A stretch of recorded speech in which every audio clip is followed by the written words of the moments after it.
Hello, welcome back. ഈ കാറ്റത്ത് പാറിക്കളിക്കുന്ന red hakoba fabric എടുത്ത് ഞാൻ മുറിച്ച് എന്നിട്ട് പീസാക്കി. ദേ ഇങ്ങനെ എപ്പോഴത്തെയും പോലെ പ്രിൻസസ് കട്ട് തന്നെ കൊടുത്തു. ബാക്ക് സ്ക്വയർ നെക്കും, ഇത് നമ്മുടെ സ്ലീവും, ബോട്ടം കുറച്ച് ഗ്യാതറിംഗ് ഒക്കെ ഇടാൻ വേണ്ടി രണ്ട് ഭാഗമാക്കി.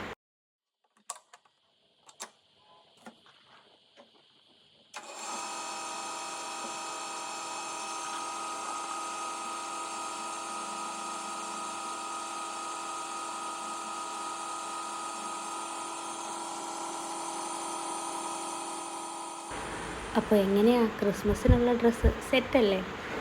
ഇതാണ് എൻ്റെ ക്രിസ്മസ് സ്റ്റോറി. എന്താ ഇപ്രാവശ്യം നിങ്ങളുടെ സ്റ്റോറി?